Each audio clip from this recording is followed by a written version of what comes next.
a stay-at-home mom. Her husband is an assistant principal. He can only take vacation when there's no school in session. She wants to go away as a family during the holidays. But he feels that sitting on the couch and watching TV is a vacation. Well, for him, it is a vacation. Yeah. He doesn't want to compromise. She finds herself carrying a lot of resentment. Well, yeah, because she wants to be on a beach. And how does she approach him without causing an argument? Right. The word here that caught my attention is resentment. I mean, if you have resentment building in a relationship over time, that is extremely corrosive. You had an idea for her.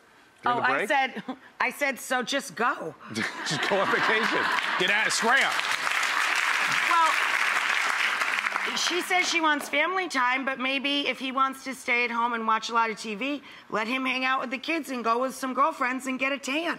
That is a very reasonable thing, right? For some relationship, that works very, very well. I mean, maybe not the whole time, but she could get away for a weekend or something. Yeah, absolutely. Listen, she shouldn't feel guilty about that. Listen, what I want is her to diminish the resentment. That's the piece I'm looking for. And if it means going away for 4 days will reduce the resentment, that's a good thing. But there was a piece, something that caught my attention here. Guy's 50 years old, and his stamina is gone. He's all of a sudden, whenever he has a chance, he's on the couch. And this is a guy. And he wants to watch TV. So one thing she can do, obviously, is she can try to create travel for him that's effortless and maybe not too far and maybe not crossing time zones, that sort of thing. And certainly I would encourage that sort of a compromise with him, much like our couple out here. But something caught my attention here, which he's a man in his 50s who can't get off the couch during a break. Get a medical evaluation for this man. Yeah, he might literally, and it could be physical or emotional, he might literally just be depressed. 100%. Yeah. I mean, listen, one of the presenting features of heart disease sometimes is lack of stamina, depression, various kinds of lack of libido and things. And so this is something that, don't always assume something's an interpersonal or a mental health problem. Always get a medical evaluation first, particularly people over 50. That's a great advice, because